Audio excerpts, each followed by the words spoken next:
Okay, so as we mentioned before, in forced convection,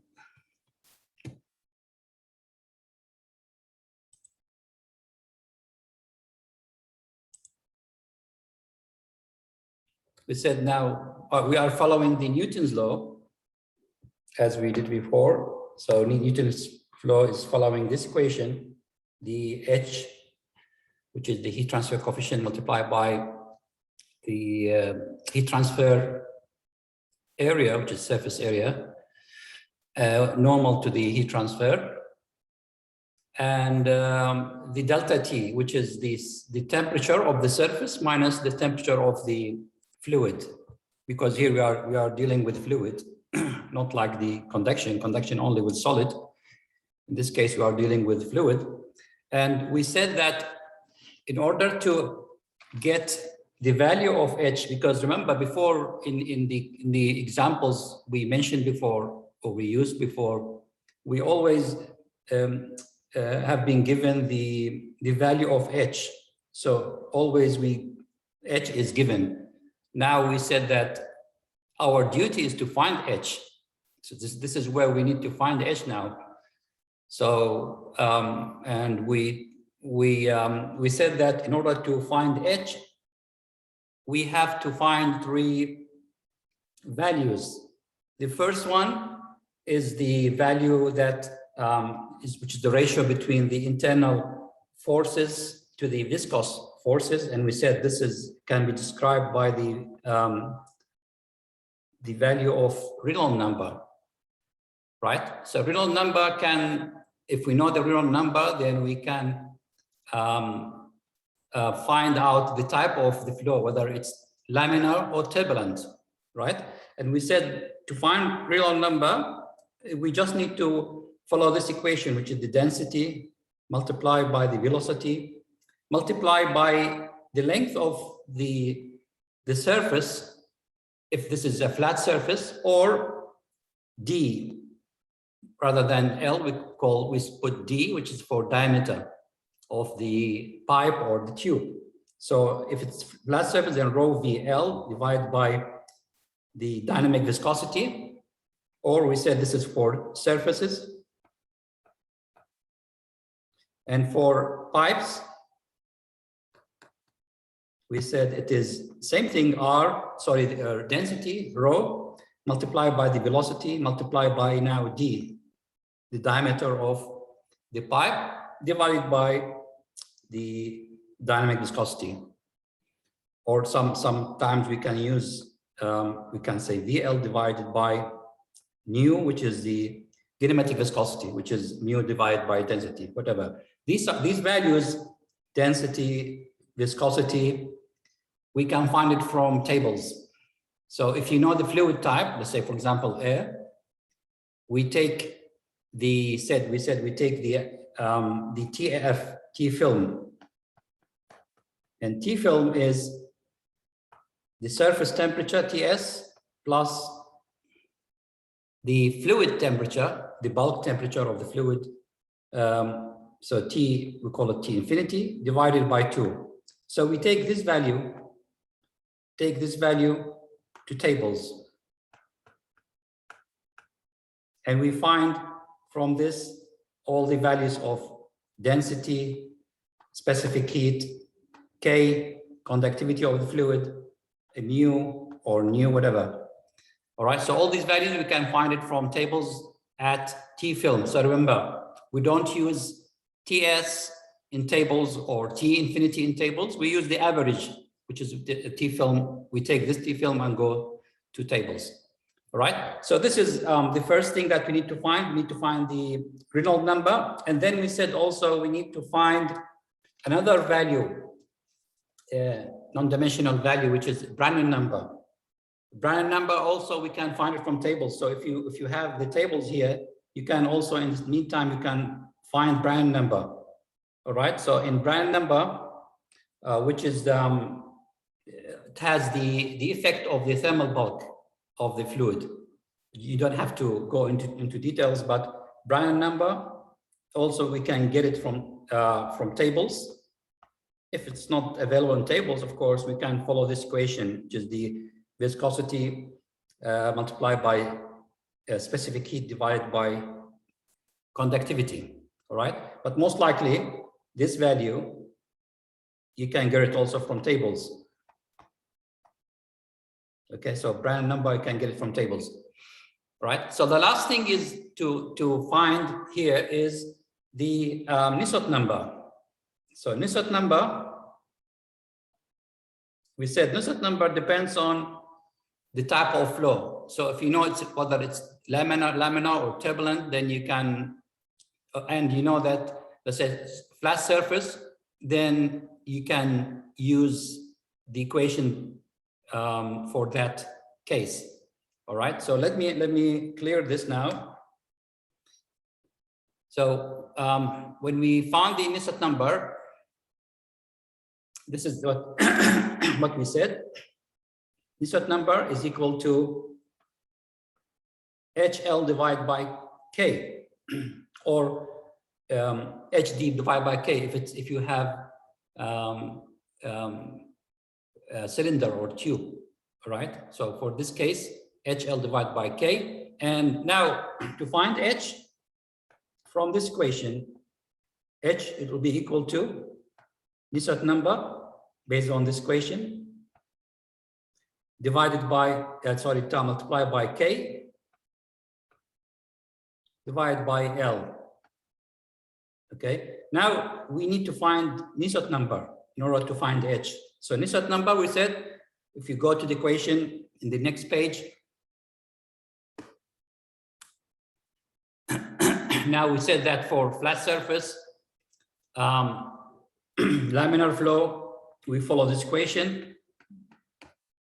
And for turbulent flow, this is the equation that we need to use for surface, flat surface. All right. And we said, if we have combination of laminar and turbulent, because you'll find later on, like in one of the questions, like if you have a plate like this or a surface, sometimes you find at the beginning you have laminar flow and suddenly you have turbulent flow. So the flow here is combination between laminar and turbulent. If this is the case, then we use the third equation here. All right. So just follow this procedure. So you need to find Reynolds number, Brandon number. Then we find Nusselt number based on the Reynolds number. If Reynolds number in this range, you find use the first one. If it's turbulent, then use the second one. If it's combination, use the third one. Okay. Any question before we move on? Okay. So we end up to, we solved this question actually last week, and we reached to this one, I believe. Actually, this one is also, oh yeah, that one, we reached to this one. I explained this one last time. And we have this kind of flow. There is airflow over a flat surface. We have been given the temperature of the air. We also given the velocity of the air, the dimension of the plate already given, which is we can get the area, heat transfer area from here. And sorry, the plate temperature, the surface temperature is 40. Determine the heat transfer from the plate. We have two cases here. The first case, the flow is in this direction, along the length. This is the length. And the second case, they ask us to find or compare with the first one, if the flow in this direction. You will find that there is difference because heat transfer depends also, we said, depends on Nusselt number, and Nusselt number depends on the type of flow, whether it's laminar or turbulent. So you'll find very soon that because we change the direction of the flow from along the length to the along the width here. This is the width. You will find that will be change in the type of flow. It will change to laminar rather than turbulent. Okay, so the first question, how do we know whether it's turbulent or laminar? Can someone tell me, please? How do we know the flow turbulent or laminar? What we need to do? If the Reynolds number is more than 5,000, it's turbulent. Yes. So first thing we need to do is to check the Reynolds number. Correct. So as you can see here now, the first step is to find Reynolds number for a flat surface. We have given all the information. One thing here to need to know is we get the values or the property of the air from table A22. Please do it yourself when after the lecture. Please go to this table, try to find the same values in this example by referring to this temperature, which is the film temperature. So as you can see, the film temperature is surface temperature, which is 140, plus the air temperature, which is 20. This is 140 plus 20, then 160, and then divide by 2. This will give us 80. So T film is 80. I take this T film and I go to table A22 and find all the values for K, for Brannan number, for kinematic viscosity. All right. So if you have these values, then it will be easy now. So real number, velocity times L divided by kinematic kinematic viscosity. And as you can see, we have this number, which is greater than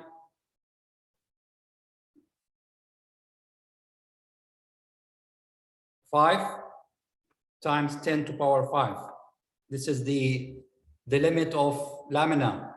After that's turbulent. So this is the range of laminar flow. So after 510 times 10 to the power 5, we will have turbulent. And apparently the value here is more than 5 times 10 to the power 5. Then we can say this is turbulent flow. So now from this, we can go to the equations that we have, and we use the third one. As you can see here, we are using the third equation. Last time, I think one of the students told me that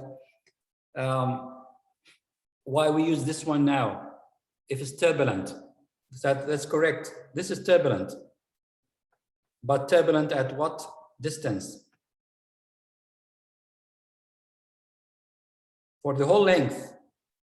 If you try to put, let's say after half a meter, you will find it's laminar.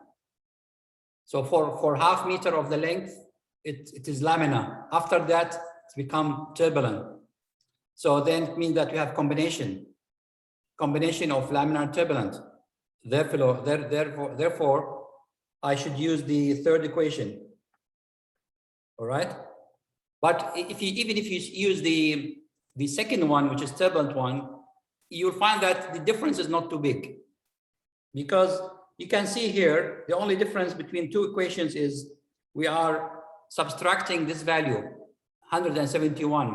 So if the value of the real number is too big, for example here 1.8 times 10 to the power 6.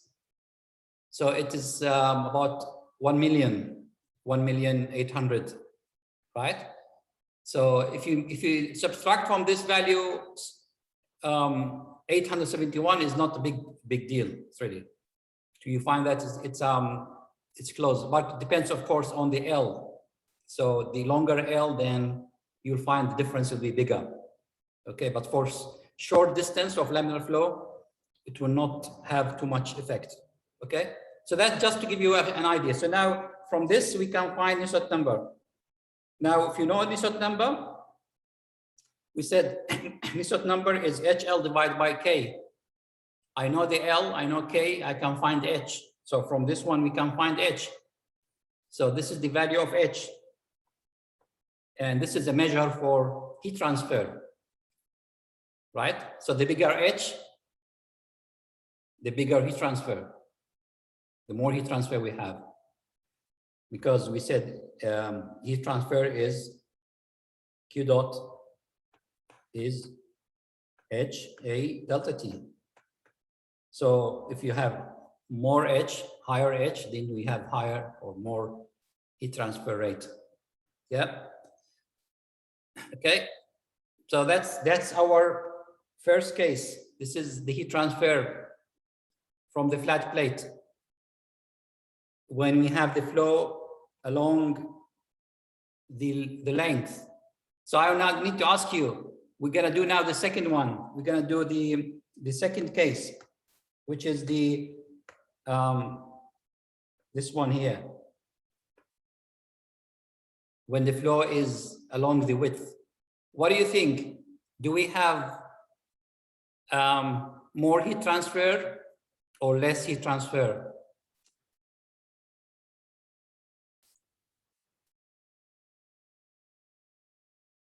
Yep, Imran? Ilyas? Sir, Yeah, Imran? So if the flow is along, as we can see here, in this direction, not like the first one, do you think that we have more heat transfer or less? Just no. less. Less, correct. I agree with you, it's less. But now we need to know why it's less. Now, the reason why it's less, we will find very soon that because Nusselt number will be less because of the flow will be laminar, not turbulent. So we have, when you have turbulent flow, you expect more heat transfer because the flow is mixing, like, you know, it's kind of lot of, it's a disturbance in the flow. And the more disturbance, you know, the more heat exchange between the molecules of the flow. Okay, so we'll go to the second case. We'll find out that, yes, correct, Imran, you are correct. So the first thing that we can notice here, the real number is less than 5 times 10 to the power 5. This is the first thing that we noticed. And because of this, we choose the first equation, as you can see. This is the first equation. Because of laminar, we use this one. All right, Nusselt number now is 408. What was the previous Nusselt number? Let me go show it good. The first one was 2,687. So it was 2,687, the first one. Now we have 400, which is very more, like less than the previous case. And because Nusselt number is lower, H will be lower, right? So H here is, you can find that H is now 8. It's quite small. When we substitute this in equation, you will get this amount of heat or kilojoule per second. Okay, so we know that from these two cases, the first one, the heat transfer was 14,300. The second case, when the flow is along the width, we have less heat transfer. So now, as an engineer, in the future, if you've been like, if you want to design any system, for example, a heat exchanger, you can say that I should do the flow along the length, not along the width, to get more heat transfer from the system. Because if your target to get more heat transfer from heat exchanger. Of course, this is the aim of the heat exchanger. You need to get to cool something, to cool a fluid. Then as an engineer, you know that you should do the flow along the length of the plate, not along the width, because the flow type will change from laminar to turbulent, and turbulent flow will give you more heat transfer rate. Okay, so is it clear for everyone? Yep. Yep. Again, please, you need to refer to the equations, the empirical equations. We said that we don't need to remember these equations, we don't need to memorize them, but you need to understand how to use them. Okay. Okay, so that's the for this case.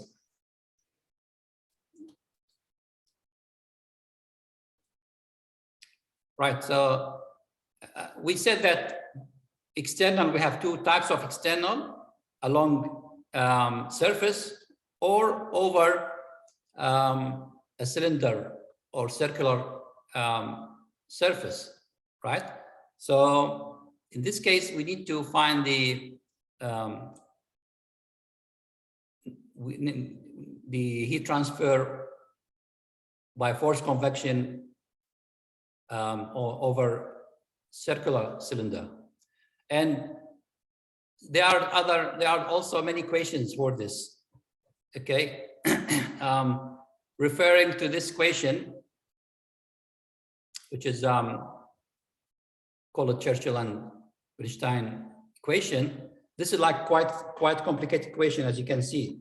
You need to substitute all these values and get the value for Nusselt number. And if you are in the exam, you may make a mistake because with these terms and division and multiplication, you get maybe get mistake. So you make a mistake, sorry. And then because of this, this is like, okay, if you have a computer program, you can put this in as an equation in one of these statements, and then you can find the Nusselt number. There is other option in the exam. You can follow the table's value. I'll show you the table's value to find out Nusselt number for over circular surface. So for this case,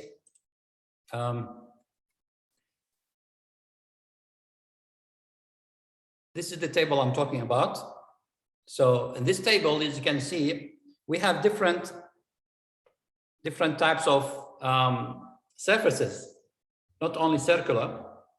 We have a circle, if it's a tube or a pipe, or we have a square, or even square tilted. So for example, sometimes you have square duct, not a circular duct, and there is a flow over that duct. So the flow is coming from this type, from this side. I'll show you. So we have a flow coming from this way, and the flow then go over the surface for each case. All right. So in this type of flow, forced flow, you do the same thing. You need first of all to find Reynolds number. All right. And all these equations will follow the main equation here. As you can see, there is a constant C, there is a power M and power N. All these can be found in the table underneath. Okay. So for example here, if you have a circular flow, you need to find Reynolds number and then check along these numbers. If you have the range of Reynolds number, for example, between 40 and 4,000, this one, then you choose this equation. Okay, as you can see, this equation gives you the value of C, the constant C, which is 0.683, and then multiply by Reynolds number to the power M. The power M here is 0.466, and then multiply by Reynolds number to the power 1/3. As you can see, the power N, it's fixed. It's 1/3 for all cases, right? So this is 1/3 over all of them have the same power. You don't have to worry about the power here. The only thing you need to choose the equation for the real number range that you have. Okay. Same thing like for square you have only one case. So only one equation, then you can just follow this equation and find out Nusselt number. Okay. Is there any question here? So quite straightforward. So you don't have to worry too much. First, you find the real number and then come to the table. And because it is external flow, then you choose the equation based on your real number range. Okay. Any question here?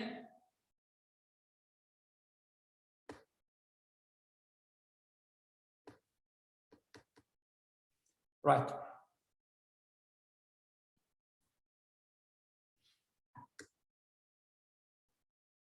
And these are like other shapes. So if you have any of these, you can just also same thing, go to the ground number and then choose the right equation for your Nusselt number. Right.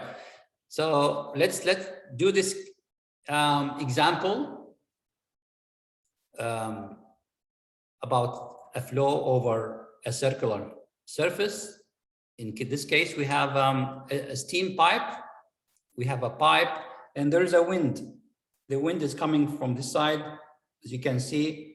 And of course, the wind will go over the pipe. So it's follow the shape of the pipe from both sides. Then we need to find out determine the rate of heat loss from the pipe per unit of its length. Okay, we have been given all the information. So the T surface, you can see here, and also T infinity, you have it. First thing you do, find T film. So T surface plus T infinity divided by 2, you get the 60 here. Then you go to table, because it's air, you go to table A22, all right? And from table A22, you find the properties, these three important properties, the K, thermal conductivity, kinematic viscosity, and Brownian number.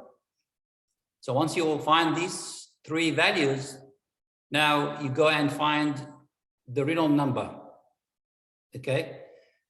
So in this case, we have circular shape.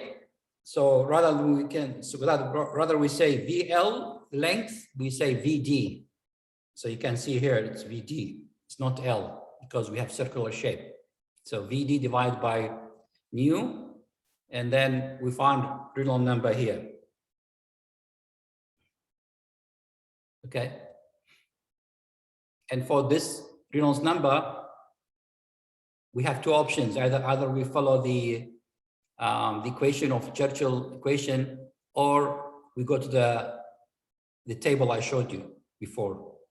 And as I said, the equation is quite complicated, as you can see here. So this is the equation that you need to use, the first one, and it's really quite big. But again, if you can do it easily on a calculator, then that's fine. But it will take time from you. So this like consume time during the exam. So and then also you are not sure whether it's the value correct or not. You haven't done a mistake or not. Have you done a mistake or not? Is the table 12.3? Yeah, I will go back here. So this is one. Just remember this, please. Nusselt number here is 124 following this equation. Now I need you all to go to table. So can you write down this, please? Like everyone can write down on paper. Write down Reynolds number here, which is 4.2. So real number is 4.29. 19, sorry, times 10 to power 4. Okay, and Nusselt number is 124. Okay, so now I will delete this and go to table, this one, 12.3, yes.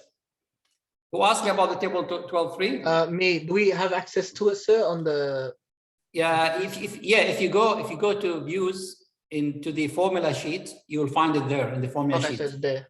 Okay. You see for real number, right? RE, is that always gonna be 4.219 or? We're like, no, What this you just one, told us to write down? no, this is only for this case. Oh, okay. As you can see here, like real number depends on what?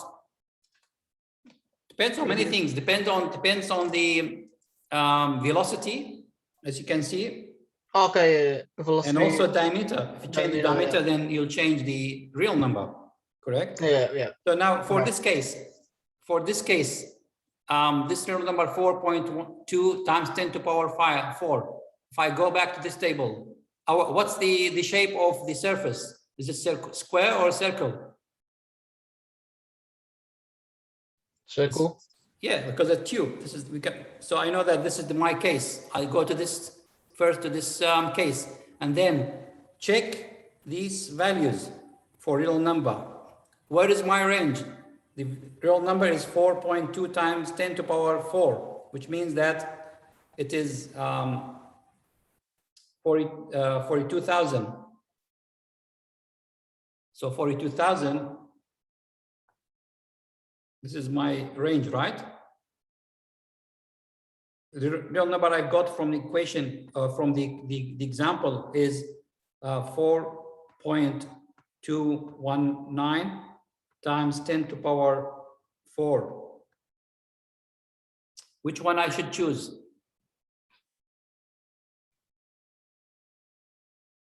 The last one, right? You agree with me? Yes, sir. Yeah. Okay, so for this because I take this equation. All right. So can you please substitute the value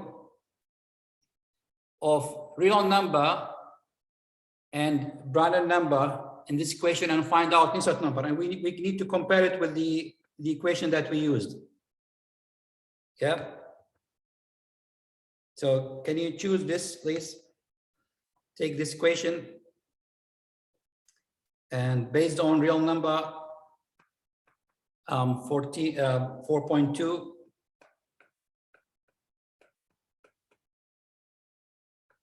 and Brand number from the example, what was the Brand number here? 0.7202. 0.7202. Find out insert number from this equation. Can you please calculate this and give me the answer, please?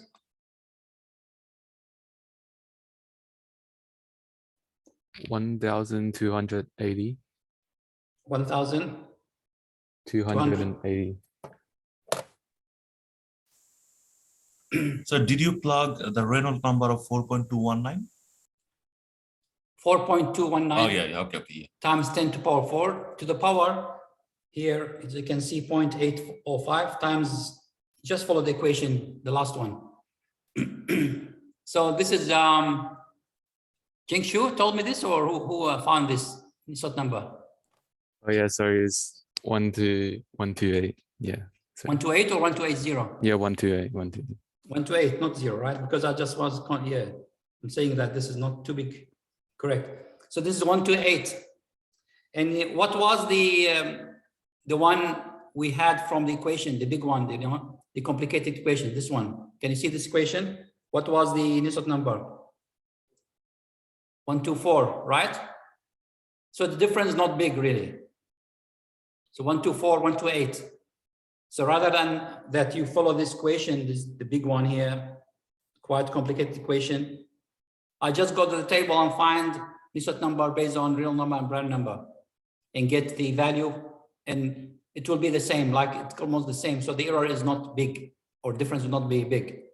So I recommend, like, you go in the exam, you use this method, use the table one rather than following this complicated equation. Okay, is it clear? Any question? So it still counts because, like, even though we're like off. Is that all right? Yeah, 4 off, but can you see that this is for Nusselt number? Now, I will use this to find real number. Find the H, and H is equal to K multiplied by Nusselt number divided by D. Okay, we'll find now the value of H is 34. Can you, Jengshi, can you find please H from this Nusselt number? What is the H here? So we're gonna say here 128 multiplied by the K value, which is here, divided by D, the diameter of the, 35.9. so 35. Yes, can you see who told me, who asked about this? Me. Yeah, can you see difference? Now H35 and H34.8 is not, there is no big difference really. Yeah. So yeah. All right. Correct, Melvin? Yeah. So which this will lead to similar heat transfer, because H value is not a big difference here in H value from both methods. Correct? Okay. Any other question? But one thing here that to explain the surface area, AS, because we have circular shape, then you need to find the surface area of the circular shape, which is the surface area of a cylinder. So in this case, you say pi dl. You need to include the diameter. So the perimeter multiplied by the length. Okay, and for 1 meter length, so we have pi d, so pi point d point multiplied by d, which is 0.1, multiplied by the length, which is 1 meter here. Okay, and then we can find after that the heat transfer. Any question? All right. Okay, so by this we finished the last week topic, external heat transfer. Now we need to go to this week topic.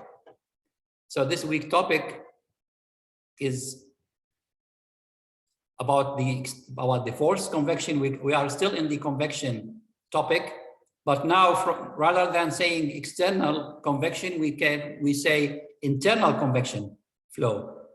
All right. So let me do it this way. So the topic for today is internal convection. Why this didn't change in your looks weird. Okay.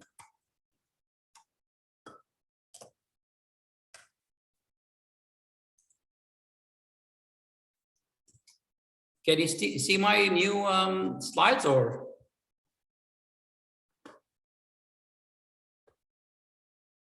So I just see appendix. Appendix, yeah, it looks weird, like because I've changed the slide and still showing appendix. Let me think the internet is. Let me check again. Let me stop sharing. Yeah. And do the share again. Okay, now the new one, right? Okay, so now the new topic is internal forced convection. So we have already finished with the external convection. We used to do before we used to have this case.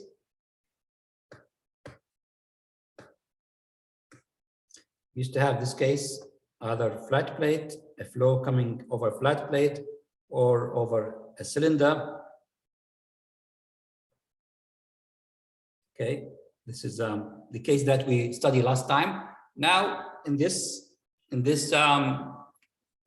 lecture, we're gonna study force convection inside cylinder or inside tube or pipes. Okay, so we're not dealing with the outside, we are dealing with the inside. And the same thing here, we need to find H. And H value is different between the inside and outside. Again, because the flow is not the same. Okay, so therefore H will not be the same. So we need to find also H. We're gonna also follow the Newton's law here, because Newton's law is following this equation, HA delta T, but H here, in this case, is different from H in this case. They are not the same. Okay, so we'll find out also, we're gonna follow empirical equations and in order to find H. Again, we need to know the Reynolds number. Based on Reynolds number, we can find the right equation for the flow that we have. Okay, so let's do it from the beginning here.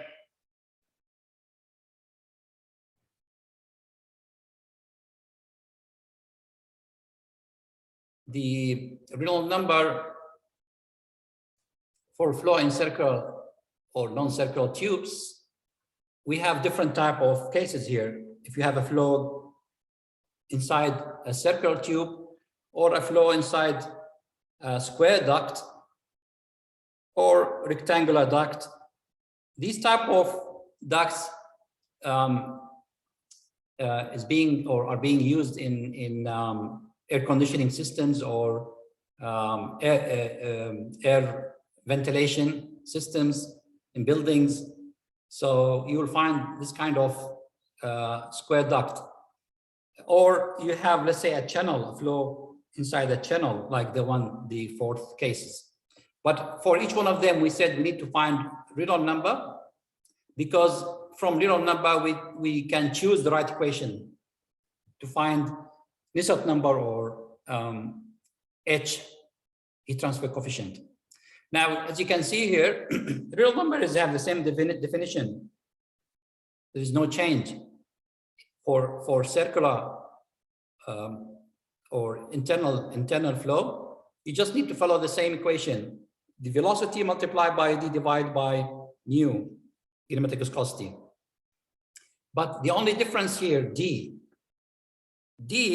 as you can see, for each case, for the first one, for example, d is the diameter, but for the square or other cases, d is not diameter anymore. It has different value. We call it dh, and dh is the hydraulic diameter. So to find d for dh for circular, it's same d. But for other cases, you need to find d from this equation, which is 4 multiplied by the cross-sectional area of the duct divided by the perimeter of the duct. Okay, and as you can see, for each case, you'll be able to find the dh, as long as you know the sides of the duct. If it's square, then both sides are the same length. If it's not square, it's rectangular, then it has different length. But again, you can find the dh. Once you find dh, then you substitute this value in Reynolds number, and you find Re. Okay. And as you can see here, the range of turbulent and laminar flow are different from the flat surfaces. Before we used to say different value to measure. Here, our measure between, or the limit of Re between between turbulent and laminar is 4,000. If you have more than 4,000, then you are in the turbulent flow. Okay, less than 4,000, then you are in the laminar flow.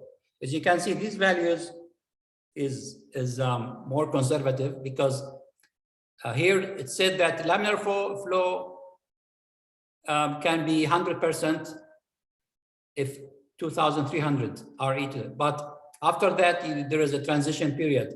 So to make it to make this number correct, or we have like 100% sure that it's turbulent if it exceeds 4,000.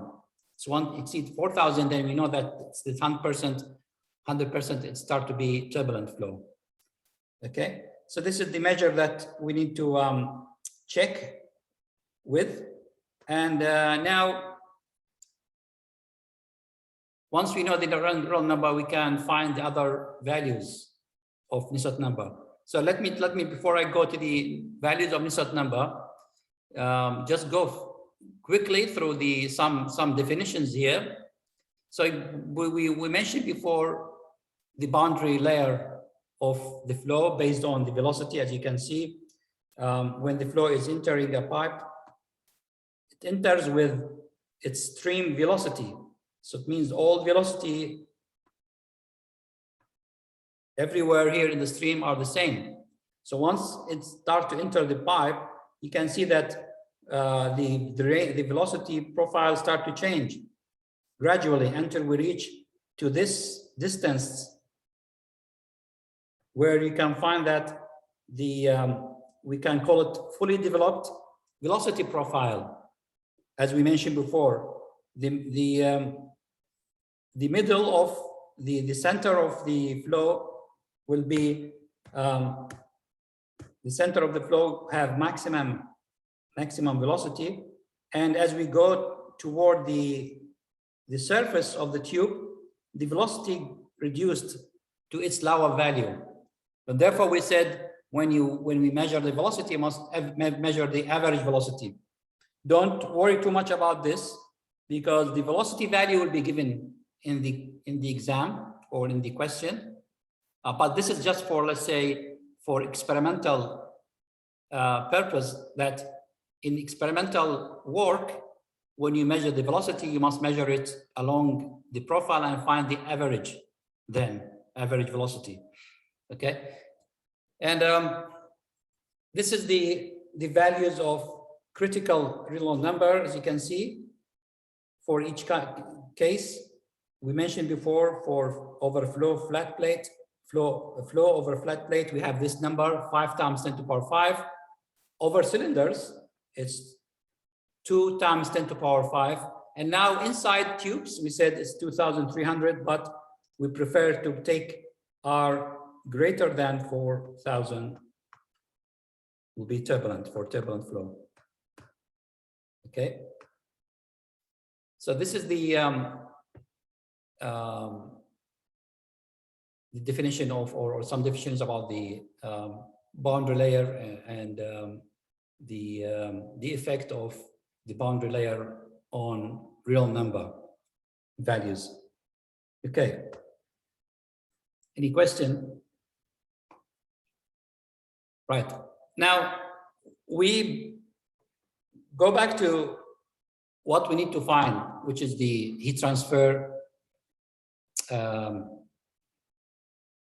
rate of a forced convection, internal forced convection. Okay, so now also same thing we did before, we refer to the conservation of energy equation.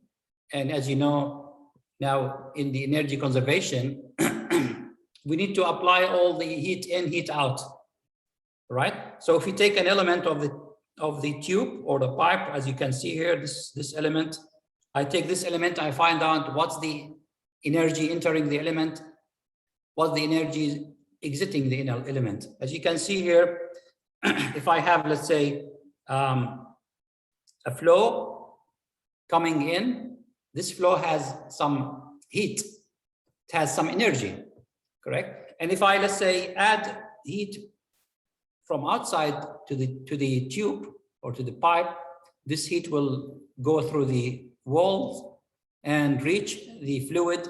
So this is represent an extra energy added to the element. So we have Q1, Qin, and also Q added here. And these two values should give me the Q out.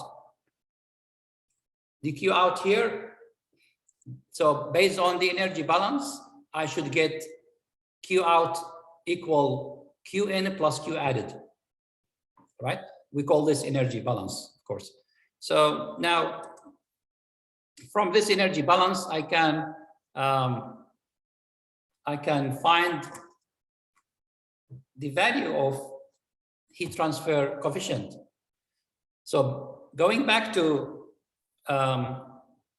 Newton's law, the first equation following the energy conservation equation, which is Q dot M dot Cp delta T, mass flow rate multiplied by specific heat multiplied by T in minus T out of the fluid. So I know the fluid entering at this temperature and leaving at exit temperature. If there is temperature change, means there is gain in heat or loss in heat, correct? So if I know the mass flow rate, I can find out the heat transfer rate. This is one thing. The other way to find heat transfer rate by finding the heat added from the surface to the fluid. So if I just say take a section of the pipe here,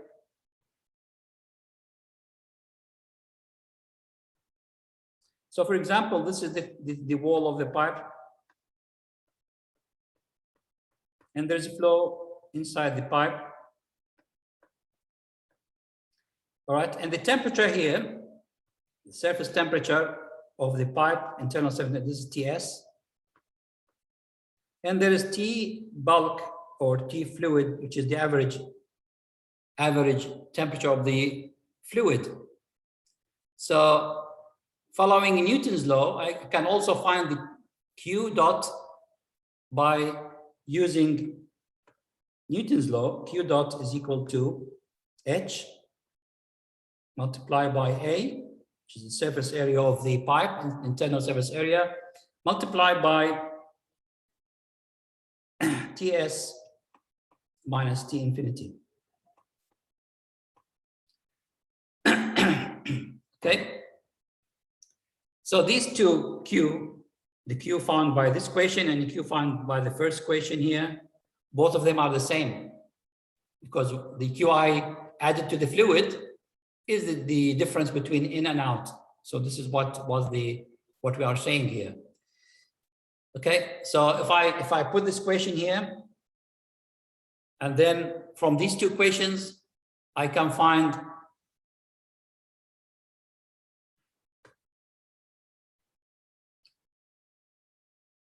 the T exit based on this. So I'm saying here the equation 1 equal equation 2.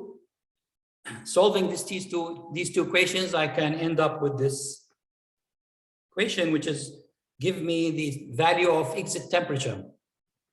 All right, the value of exit temperature of flow.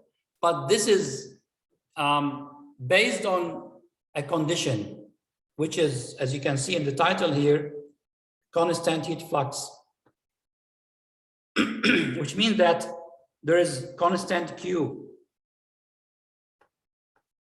everywhere over the surface. So everywhere, any point you take here on this surface, it will have the same heat flux. And what's the definition of heat flux? Do you remember? Heat flux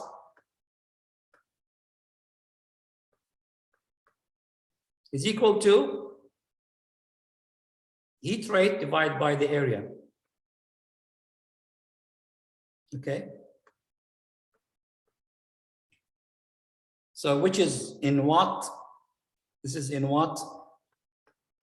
per square meter. So this is the heat flux. So the heat flux anywhere over the tube is the same. If it's the same, I can find out T exit using this equation. Okay, just remember this.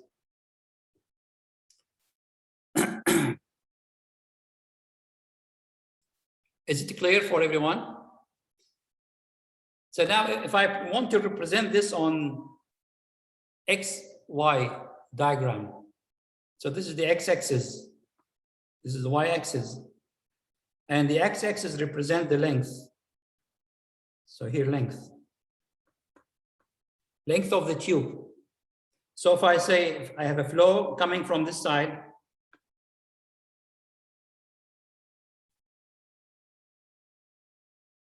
if I have a flow coming from this side and it leaving from that side, and for example, the flow is, this is Ti, temperature was low, I want to heat it. So for example, I have a heater, a water heater, electric water heater, for example. So I'm heating the water, they will say water coming here, let's say at 20 Celsius, it's leaving here, leaving, for example, at out at higher temperature, for example, at 60.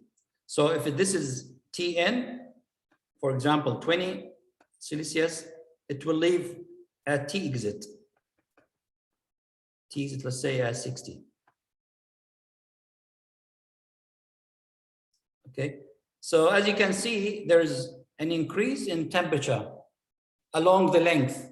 As you go along the length of the tube, you have a higher temperature of the water because of the heat added to the tube, right? So, and also you can see, if I want to represent Ts, so Ts here represents surface temperature.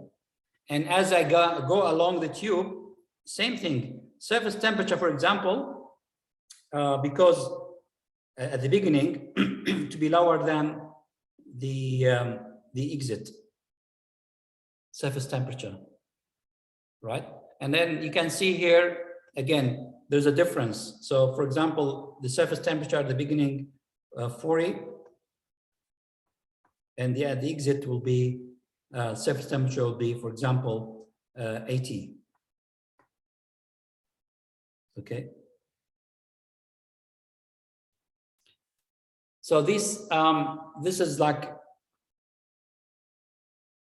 the representation of the change in temperature of the fluid and the surface temperature along a tube that under constant surface heat flux. Okay, I know it's a bit become a bit complicated now, but we'll have a practice very soon. Any question, guys? Please ask now. Sir, Yes. what is TM? Yeah, TM is I can say TM or T infinity, same thing. So TM is the bulk temperature or fluid temperature, the average temperature of the fluid. So remember, because we said before, if I have a flow like this,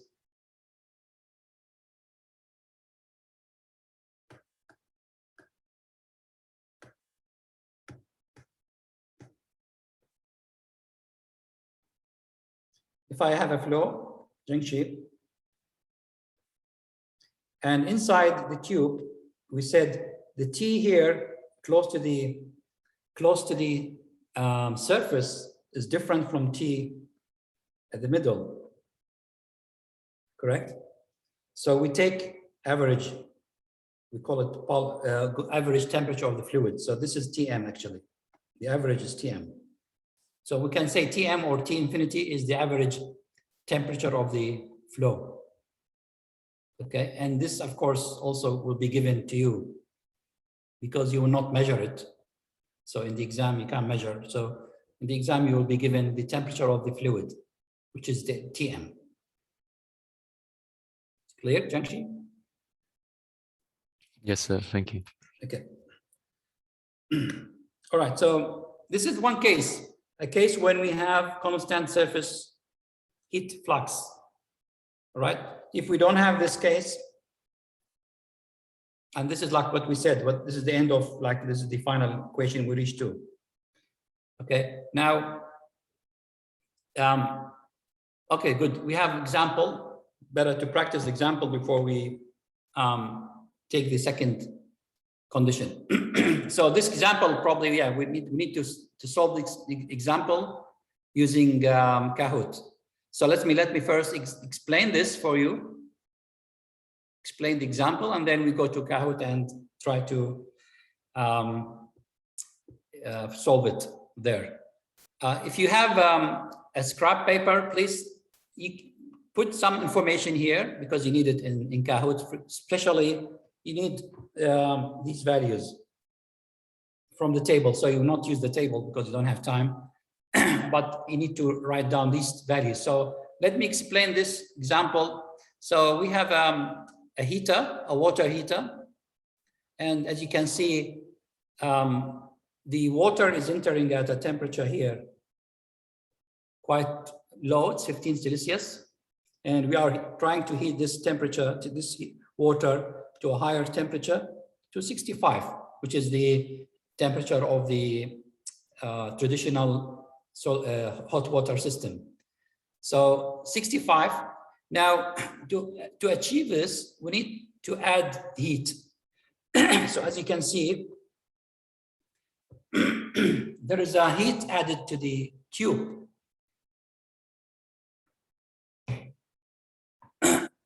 So heat flux is almost constant. So heat flux constant. So everywhere along the tube, we have the same heat flux, which is watt per square meter.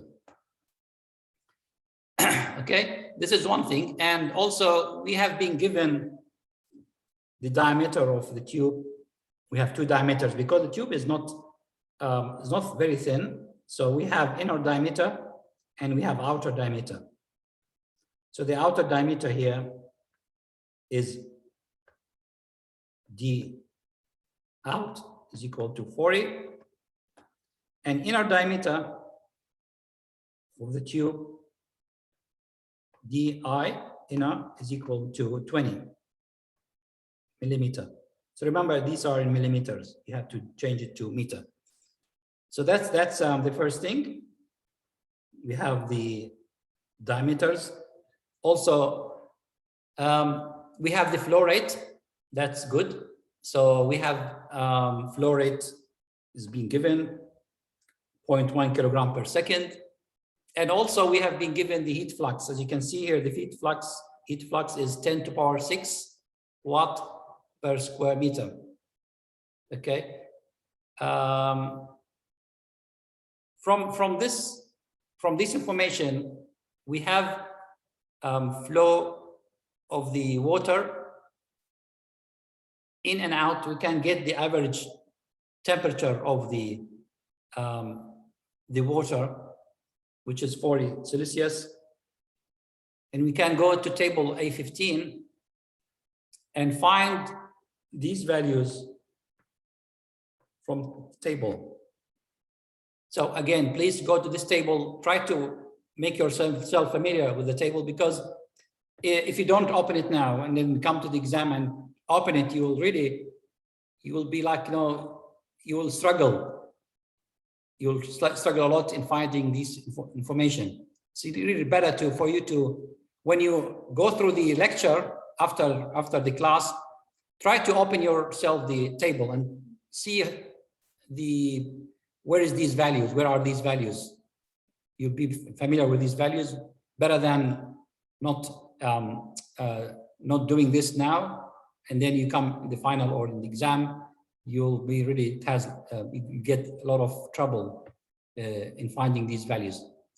Okay, so as we said, we're gonna take the bulk temperature, but if you want to find it more accurate, you can find the temperature of each section. So for example, if they ask you for the internal, the inlet value, the inlet heat transfer rate, you need to find, for example, take TI. If it's at the exit, you take TE. But now, because the water is not at high temperature, so these values doesn't change too much really. So that's why we took the average between inlet and exit. So take the average of the water temperature and get the 40. And then from this 40, we go to tables and find the properties of the water at 40 Celsius. Okay, now we need to find out a few things here.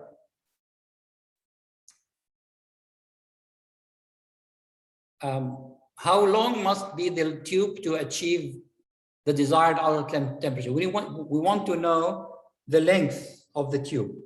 This is the first requirement. The length of the tube, we can find it from the area, surface area, right? Because surface area, what's the surface area of a cylinder? We mentioned this before. It is pi d L. So if I know the d, I know the surface area, I can get the L. Now, to find surface area,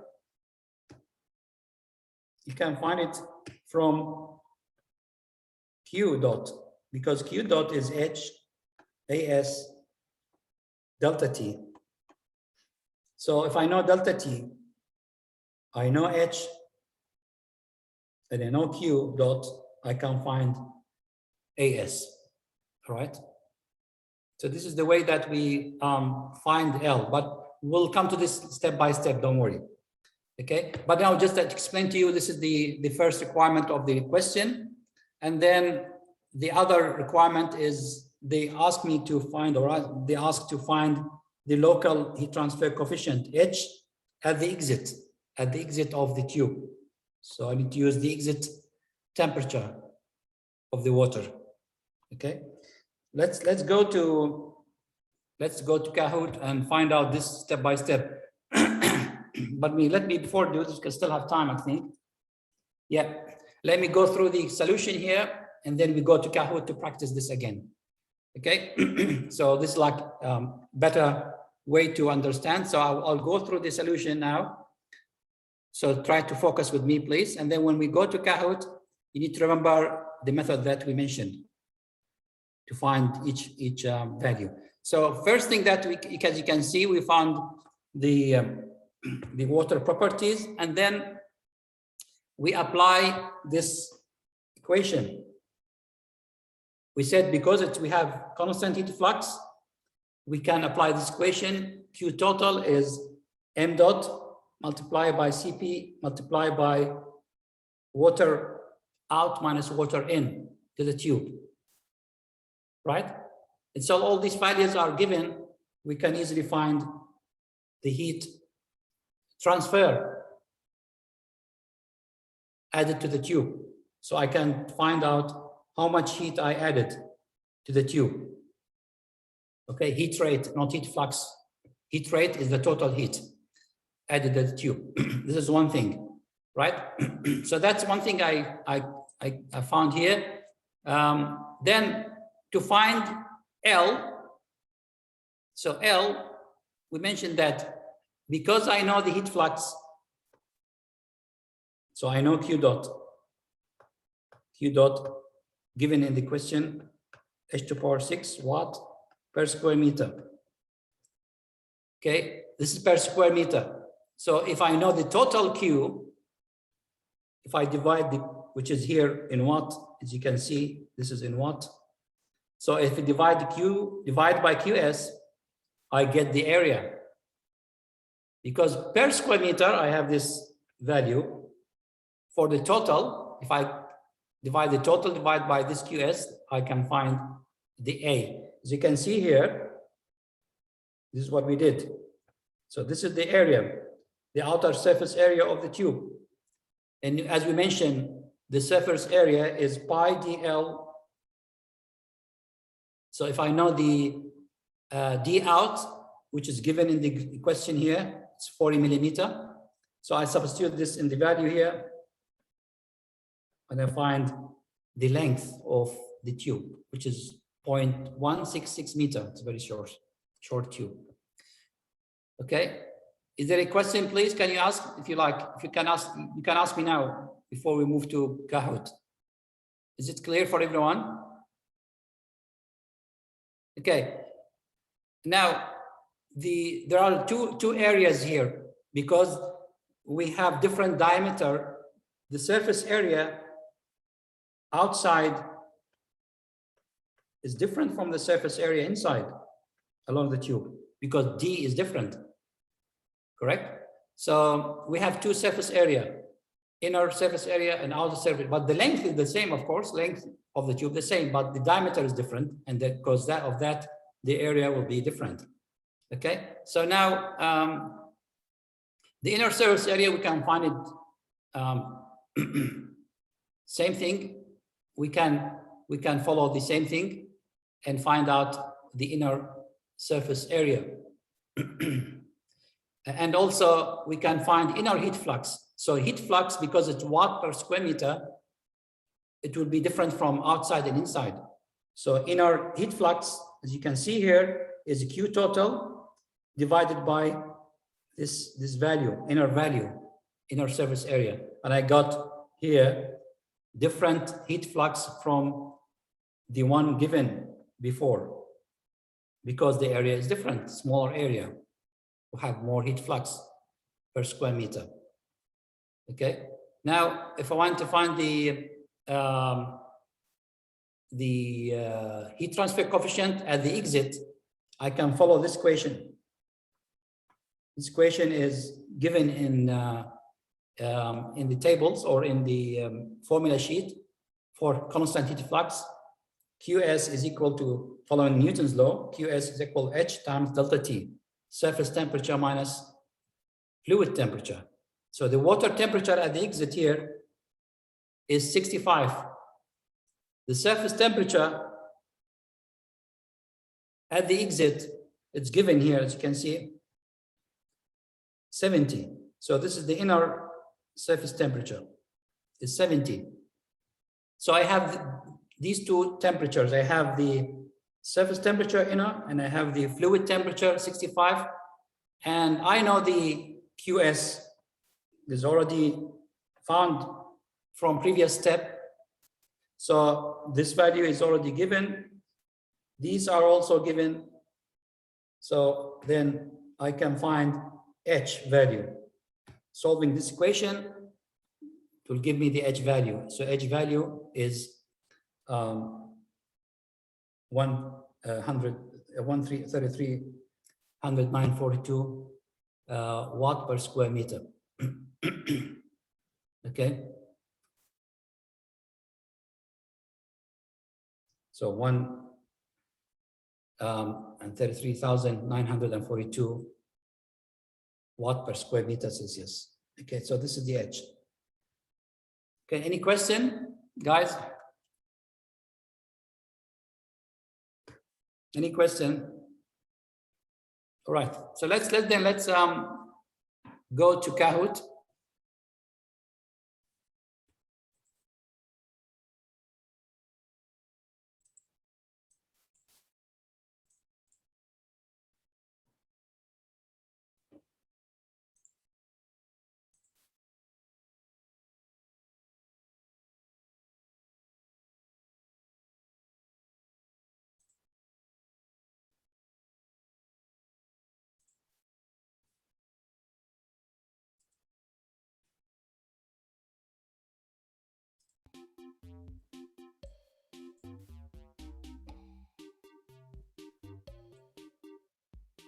Please enter this PIN number.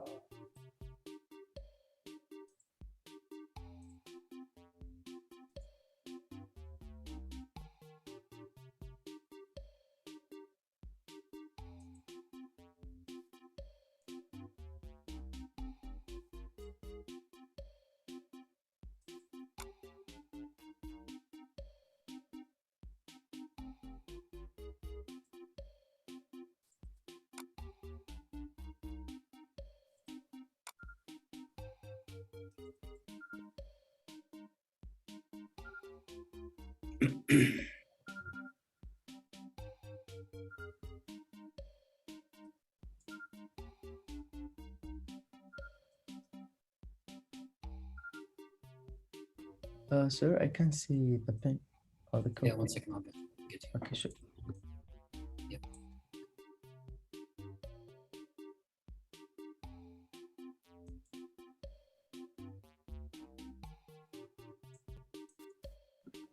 Sir, I couldn't enter because Yeah. I think yeah, this showing up. We didn't recognize that game pin. I don't know what's the problem. Because other students are in now. Can you see these students? Yeah, I have faced this problem. This is the first time I've faced this problem. I don't know why. First time? Yeah, this is the first time. Can you close the Kahoot and open it again? Because Yeah, probably, sure. I will try now. yeah, try it again, please.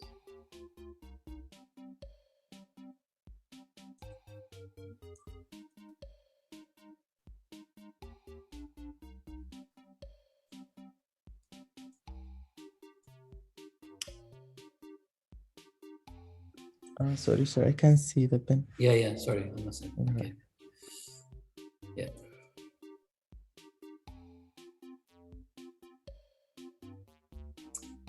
Crash, right? It's crash.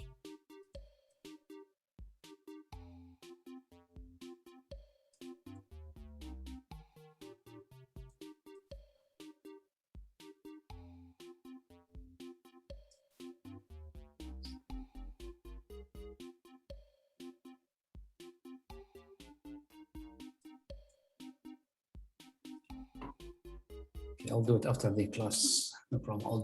I'll take the names, whatever name here I got on from Kahoot. So please enter now, because otherwise you'll not be considered as attended the class. So we have one,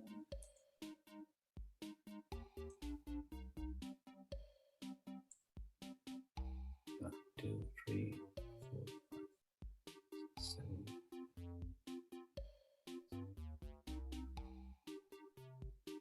So we have 10 students. Aziz, you are in, right? Good. Yeah, yes, sir. It worked. Yeah. Okay.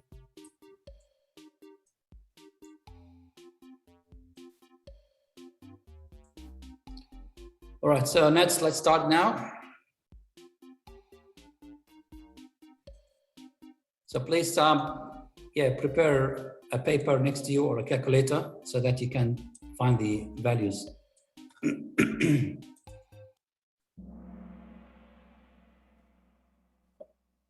Okay, first question. We have the flow of the water, T in and T out. Find added heat in what if you know CP. So you know that Q dot is M dot CP delta T in and out.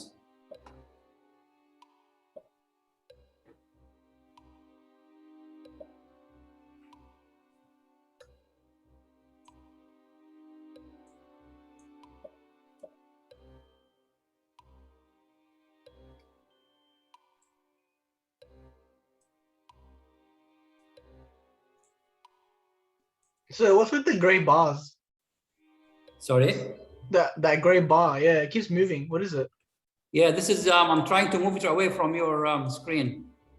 I'll make it small because this is the gallery view of your, of each student. So now I think it's small now. Oh, okay. Yeah. Yep.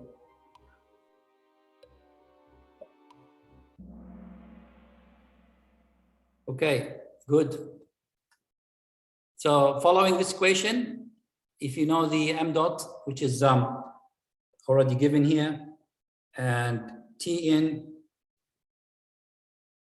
and T out, delta T we have given. Also, we have the CP. You substitute in this equation, you can get Q dot, all right? Okay. Right, this first question.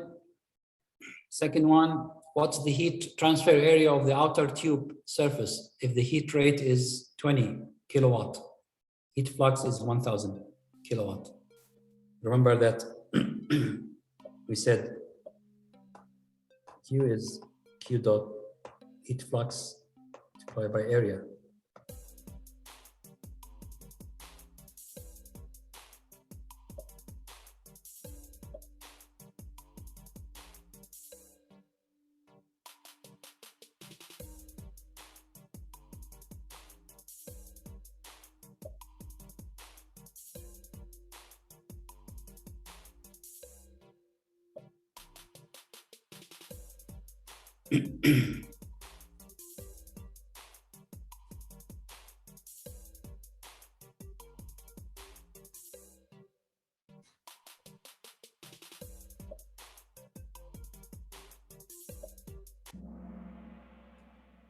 Yep, so you just need to divide this value by this value to get the to get the area. Yeah.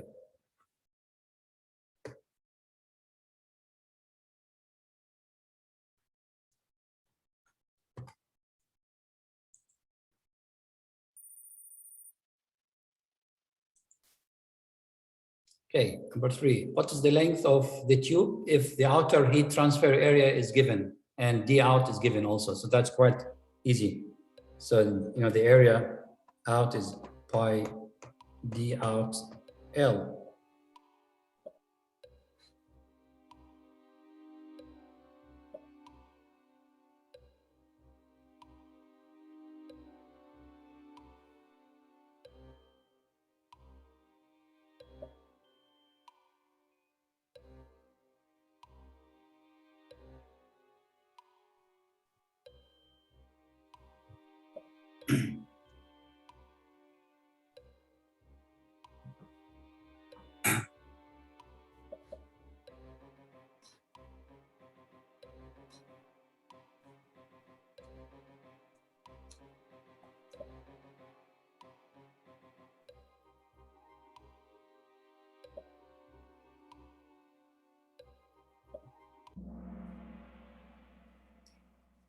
Okay, good. Just want to ask those who didn't get it, didn't do the right answer. Is it like because you don't know how to do it, or because there is no time? It's really straightforward. This, like, you know, I'm giving you the clue. I'm giving you a clue to solve it. So Is it- it's supposed yes. to be 0.166, right? Sorry, what is that? Can you say it again? The length is supposed to be 0.166, right? 0.1. Yes, sir. 0.166. If you All divide right. the area by pi d, pi d out. Okay, so you have chosen this one, the nearest one, or it's because, okay, sorry. Yeah, So- because this one, so yeah. So that's why maybe you did this mistake. The answer here is not correct.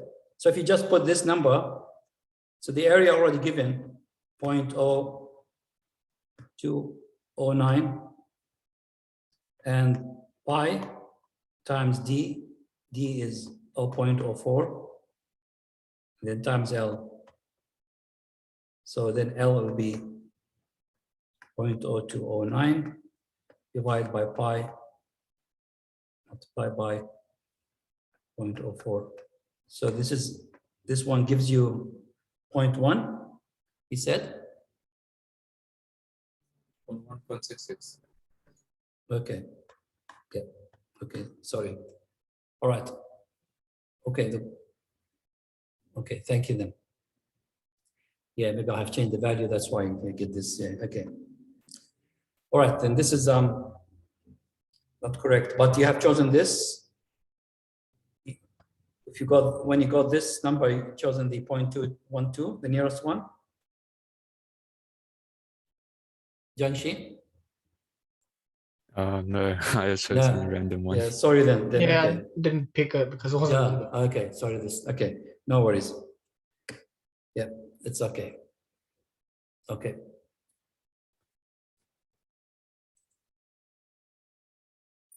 All right, okay. That's fine then. Number 4, sorry. Find the inner surface heat flux if heat transfer rate is given and inner. So again,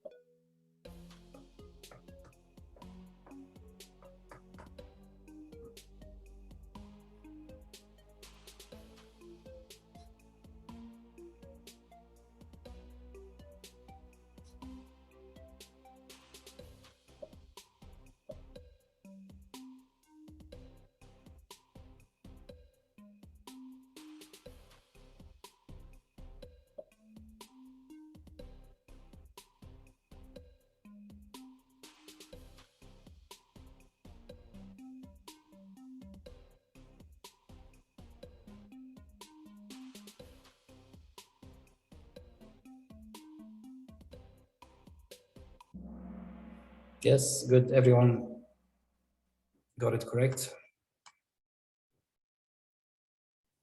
Where are the other two students?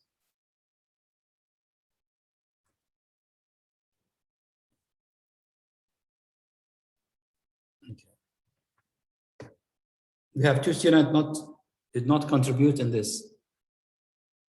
Any reason?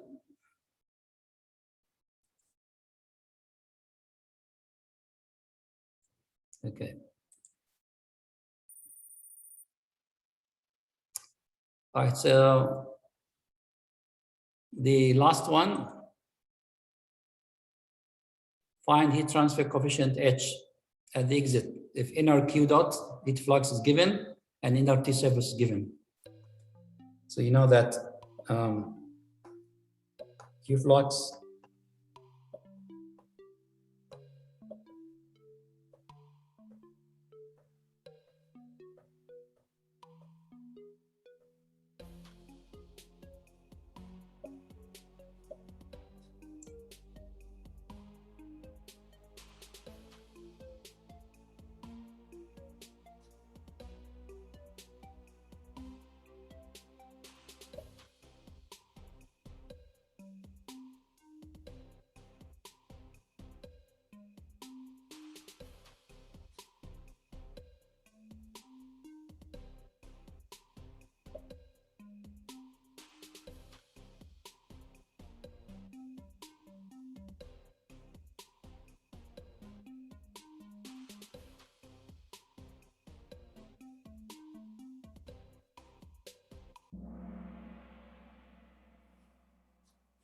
okay.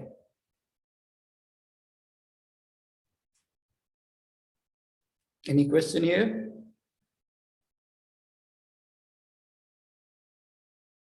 Right then. So final results here.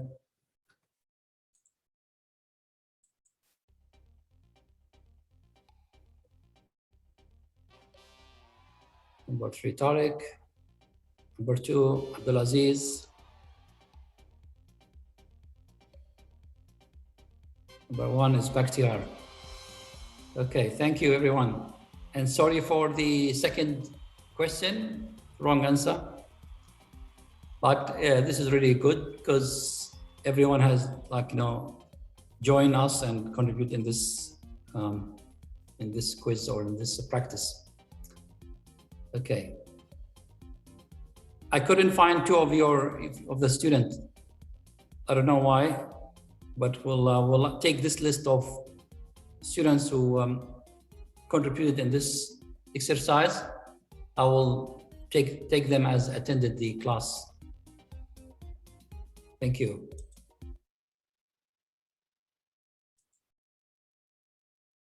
All right, so now go back to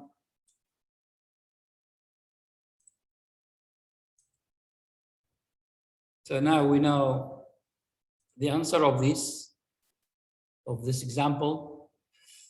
Please try to revise it or go through it again, just to understand how did they get the values from tables. Okay. Sir, Yes.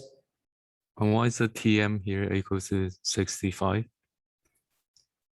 65, yeah, TM, because what they said here, when they give us this value, it's the average. See, like this is the exit. So the temperature profile is this at the exit, and there's other temperature profile at the inlet, right? So we said that we take always the average. So here TM is 65, while the TM here is 15, right? So when they give you the temperature of fluid in the example, it's the bulk temperature. Oh, sorry, it's the average temperature of the bulk. Yeah. So just remember, this is TM. When they give you temperature in the example, it's the temperature of the fluid, the average temperature of the fluid. It's not the maximum temperature of the fluid, it's average between the middle in the center and the one next to the wall. Clear, Jiangxi? I got a different H value. You got different H value? Yeah, like following this calculation. Oh, sorry, here. Yeah, correct. So we have, did you get 70 here? Did you put Yeah, and 70? then I divided by 5, right? Yeah, so yeah, exactly. Divide this by 5. Yeah, and then I got a different answer. What's the answer, sorry? It's 401800. This is what you got? Yeah. Okay, I'll double check this. Okay. But this is the way that you do it. So you have the heat flux. Yeah. Okay, and 70 minus 65. Let me check again. Hold on 1 second. So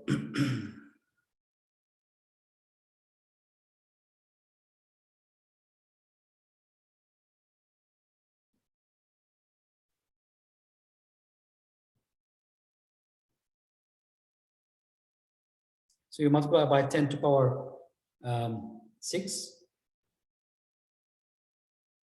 Yeah.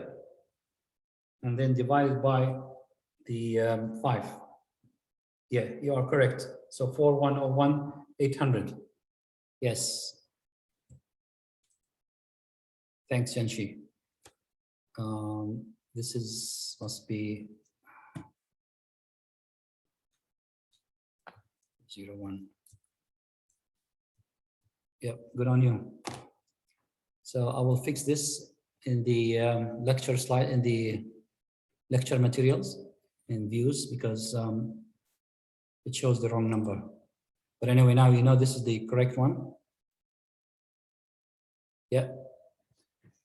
Thank you, Jiangxi. Okay.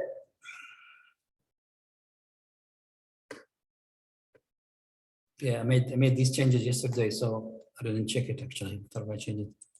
Should change it also in Kahoot, right? Okay. Any other question?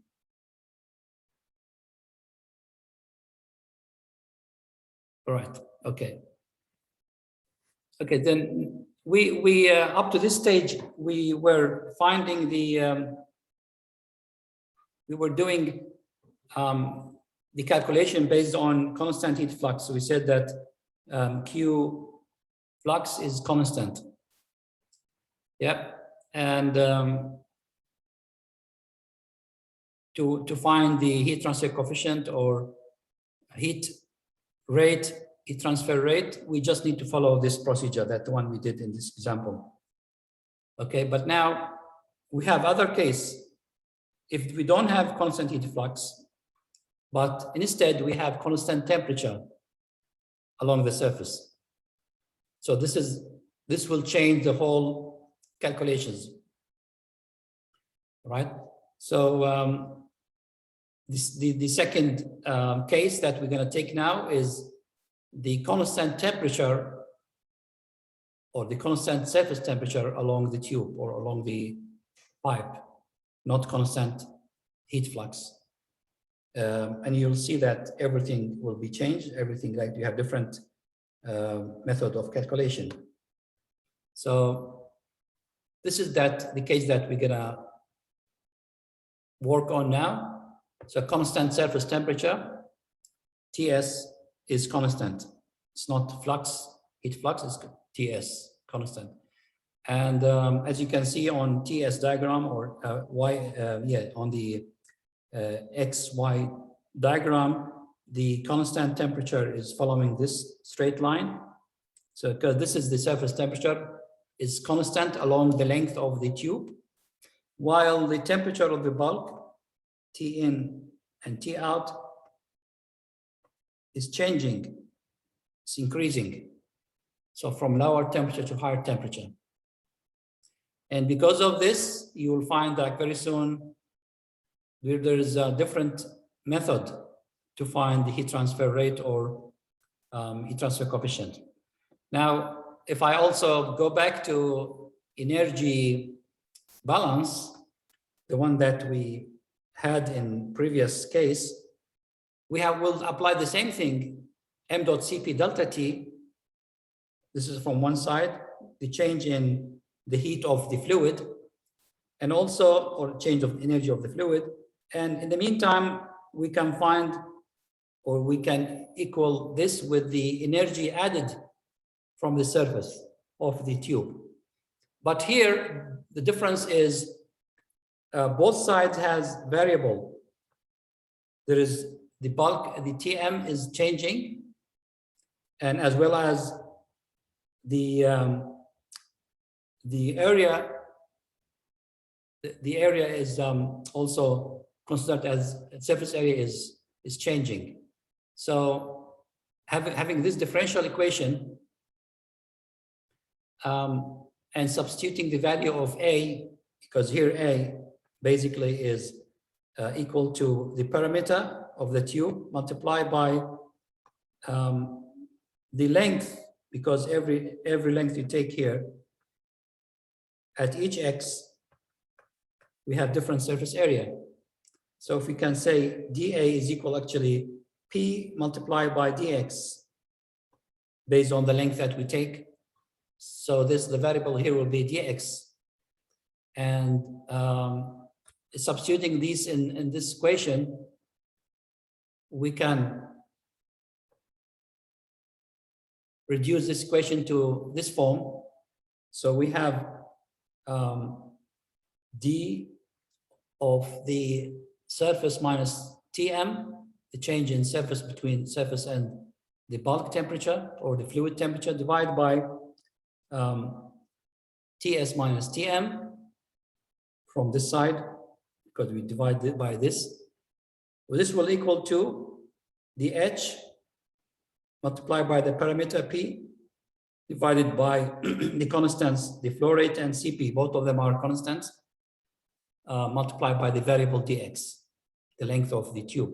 If we change the length or take the equation at different length of the tube. So this is the equation in this form. If I integrate both sides, I will have this ln Ts minus T divided by Ts minus Ti. So I integrate along the tube between the inlet and exit. I will have this integration result, ln T surface minus Tn divided by T surface minus Ti will equal to the surface area, or sorry, minus H, which is heat transfer coefficient multiplied by As divided by m dot Cp. And why we have this? Because from this we can find the T exit. As you can see here, T exit equation different from the one that we took before. T exit equation here following this formula is equal to, if I simplify this formula, I can find T exit, which is TS minus Ti exponential this value. Okay. So as you can see, different formula to find exit temperature if we have constant surface temperature along the tube, right? And if I take this now,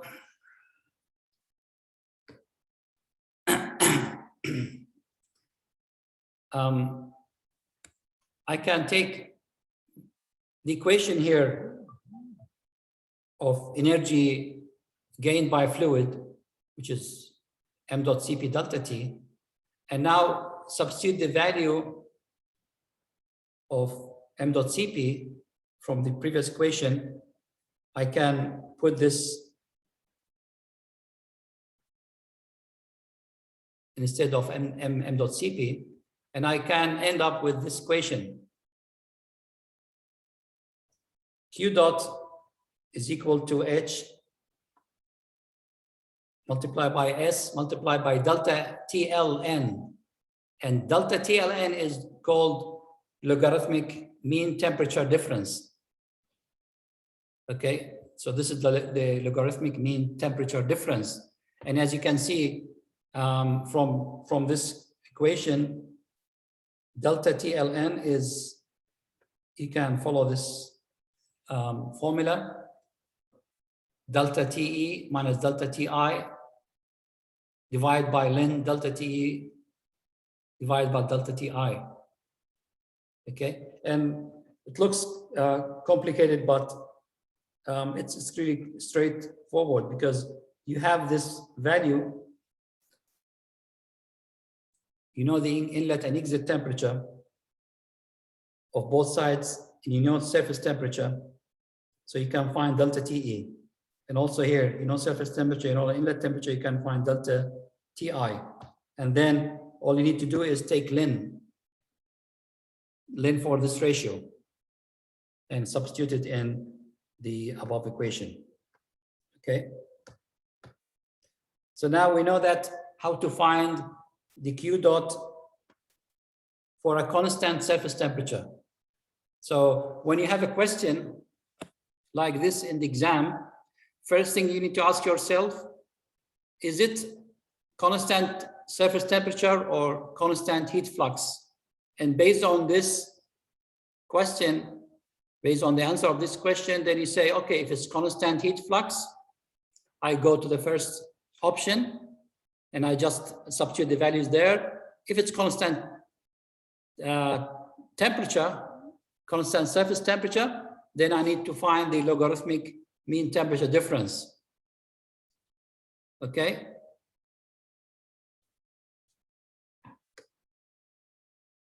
Any question?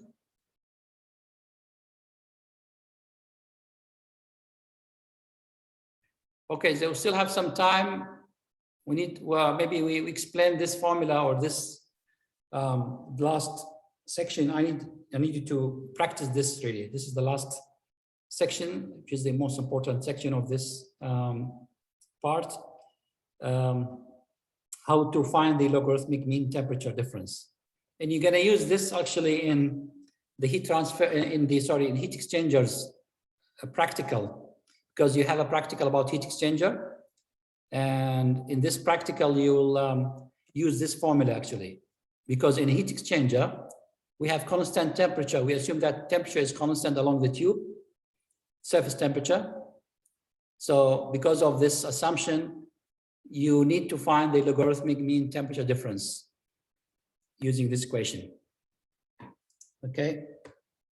So let's go to the example. So in this example, we have steam condensing on the outer surface of the thin-walled circular tube of diameter, so diameter already given. So this is the tube. So diameter of the tube already given, L of the tube is given, 6 meters. The water, the surface temperature, because it's exposed to steam, steam has constant temperature. So all the temperature of the surface anywhere remain at 100 Celsius. So we say that Ts is equal to 100 and equal to constant. Okay, so this is one thing. And we know that the water flow condition, so we know that flow here is m dot is equal to already given 0.25 kilogram per second. We know that T inlet and T out temperature already given. So this is 15 Celsius and 57 Celsius at the exit. What is the average convection coefficient, which is the H? So what's the H? So they want you to find H. Okay, and already given here CP. So now what the first thing that you need to ask yourself, what's the condition here? Is it constant heat flux or constant temperature, constant surface temperature? Can someone answer me, please? Is it constant heat flux or constant temperature? Tariq? Is it heat flux? So where is the heat flux?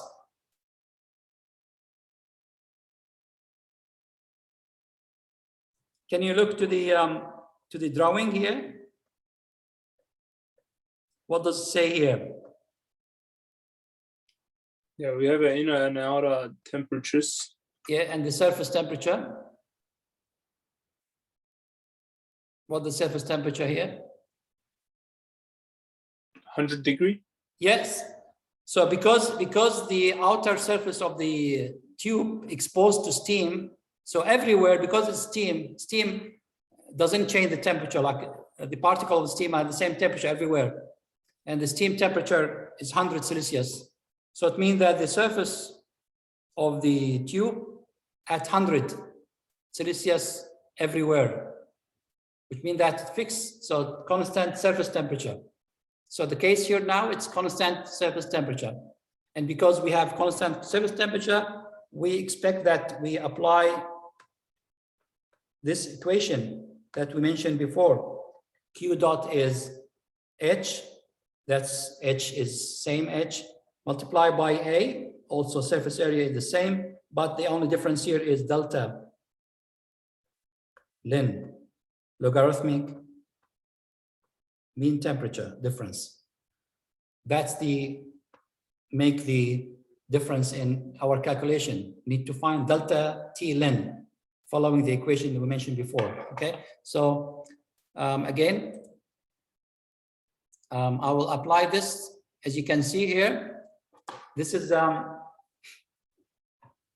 equation I need to follow now to find Q dot, because our target to find H. So if I can't find Q dot from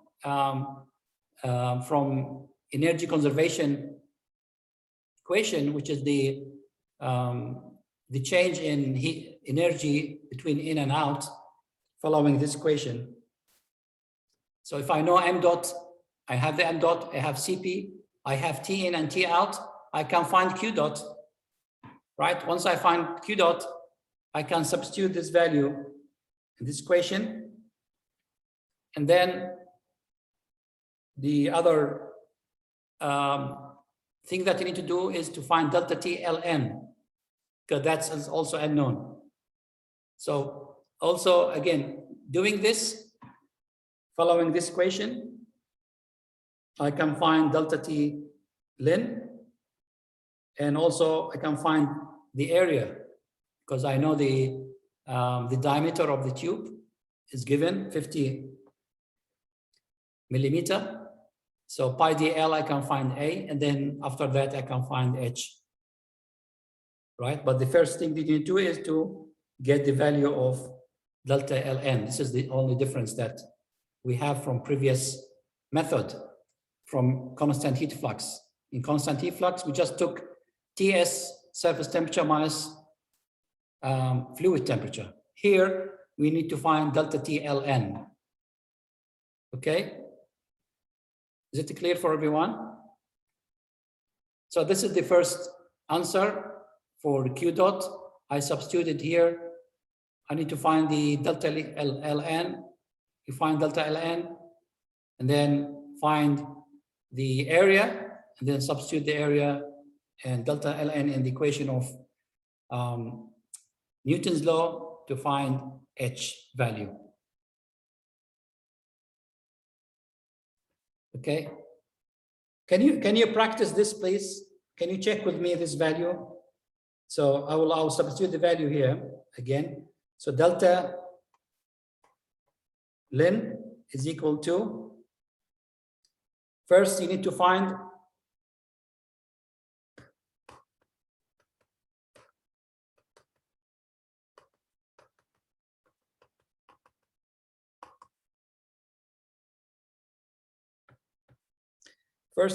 delta TE.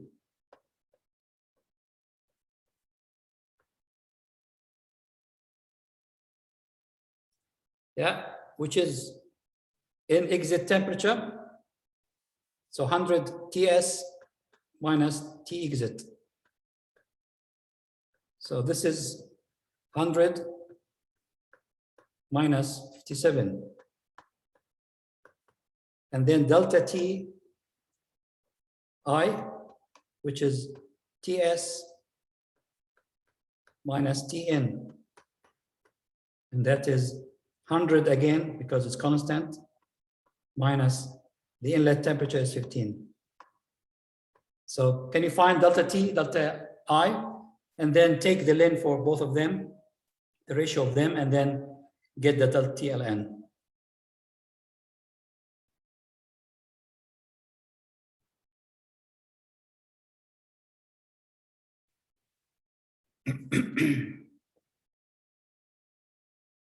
Tanshi? Yes, sir. Yeah. Have you done any like calculation or?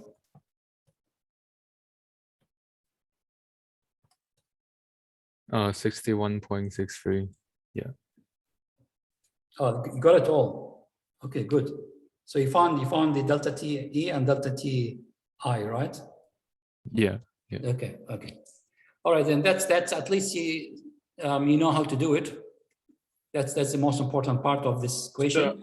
I found like 61.76.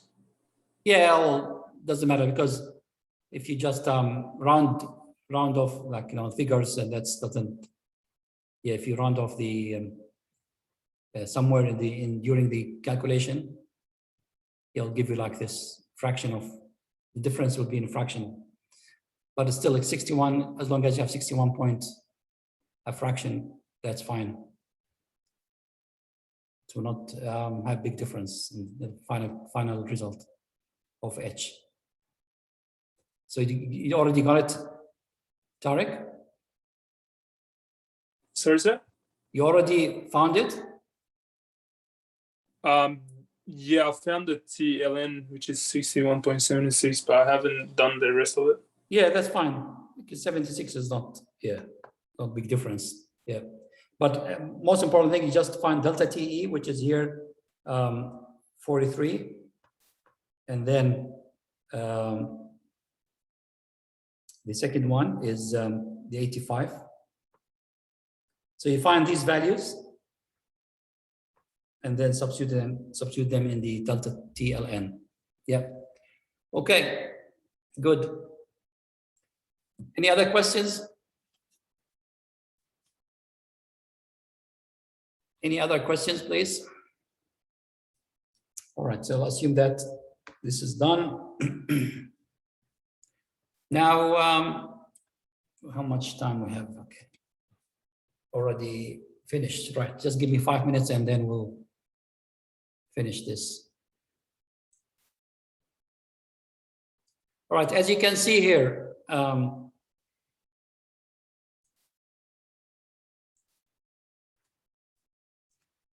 To find the H value, again, we can use Nusselt number. We are talking now about internal flow. Remember before last week's class, we use a table that give you Nusselt number for outer flow. Now we are talking about internal flow. Again, you can use this equation in the table. So you can refer to this table to find out the Nusselt number for each value. So you can see here this the second and third column give you Nusselt number. So if you have constant temperature value, you can follow this, take the value from here for Nusselt number. If it's constant constant flux, you follow this value here, take this value for Nusselt number. And as you can see, there is no equation. You just get a value, which makes things easier, right? Because once you know Nusselt number, then you can find out the H value. Yeah. So if it's because it's circular, we call it HD divided by K. So if you know the D diameter of the tube, and you know K of the fluid, and you get this value from the table here, then you can get H value from this equation. Yeah.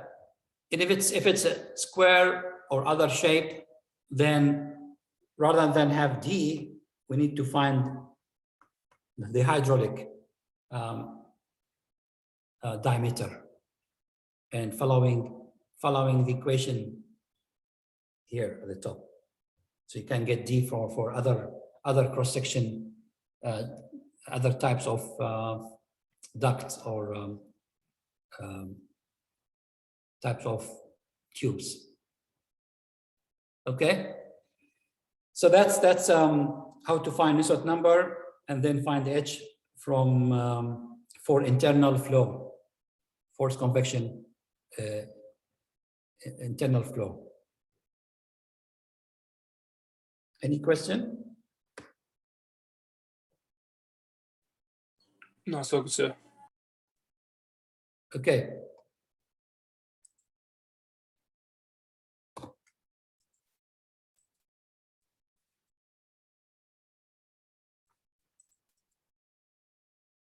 And also you can follow this equation. So you have two choices here.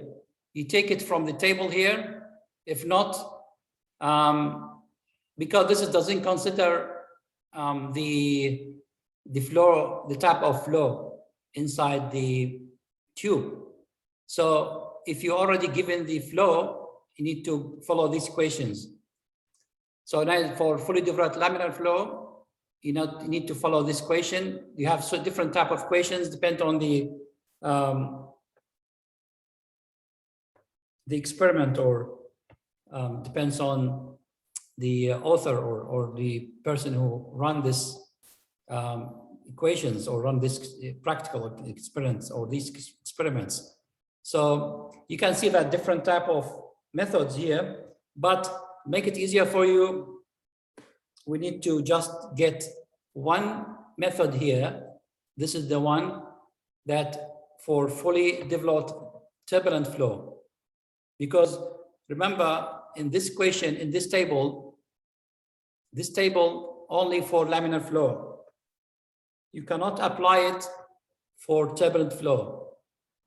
So if you have turbulent flow, you need to go to this equation. This is the equation for turbulent flow. So if you have turbulent flow, you just need to apply this equation. And you can see in this equation, you have Reynolds number to the power n. And power n changes between 0.4 and 0.3. So you choose 0.4 if you have heating case. So if we add heat to the tube, this Q added, then you take 0.4. If it's Q rejected from the tube, then you use 0.3 in the power of random number. Okay, so that's just only difference here. And yeah, there's other formula, other equations here, but I'll recommend this one highlighted in red. But you can use any other one, but this is the one that I'll give you a quick answer and also close to the accuracy is quite good. So just follow this, just take this one and use it in your calculation. All right, so in order to now, to summarize, in order to find the heat transfer coefficient of internal flow, forced convection, first thing you need to do, check your laminar, check your Reynolds number. So if the Reynolds number is telling, it shows that you have laminar flow, you take this table, apply this table, and find out Nusselt number. Take Nusselt number from the table and find out the heat transfer, H heat transfer coefficient. Okay, if it's real number tells you that it's turbulent flow, then simply take this equation. Okay, and this equation, of course, you need to know whether it's heating or cooling. The method, the case that you have. If it's heating, you can take 0.4 for the power n. If it's cooling, then take 0.3 to the power of the power n. Okay, and that's actually this is the end of the this class. Maybe next week we will work on this example, try to solve it and explain this convection further. Any question before we leave? Those who wants to stay to discuss their supplementary or special concentration for the quiz, stay. Those who have no question, please, you can leave now. Thank you for listening, and we'll meet you next week. Thanks, sir. Have a good one. Thank you, sir. Thank you. All right, bye, sir. Good to you. See you. Sir, when Yes. when do we do our pack? The prac, let me check now. Let me check with the in the unit guide or It's for the week 11. week 11. Yes. So I will check because Dr. Ahmed will run the prac for you. I need to check with him like week 11 next week. So they should send you an email. They should send you an email confirming this, but I'll check with him today. And tomorrow he will give you the answer. No worries. Thanks, sir. Okay, no, thank you.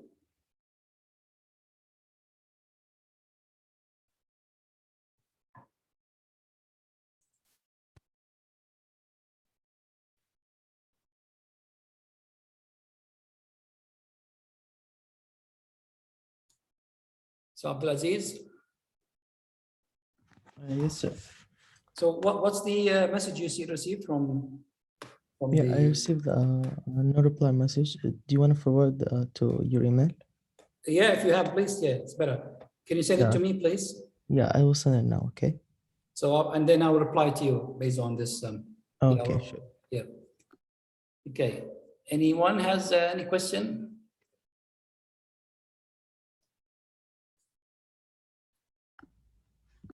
Okay, guys, see you then.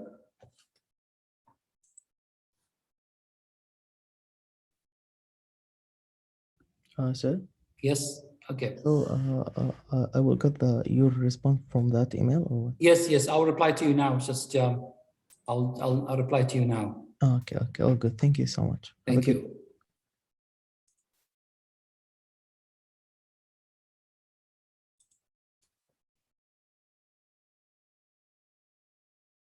So Faisal and Elias, any question?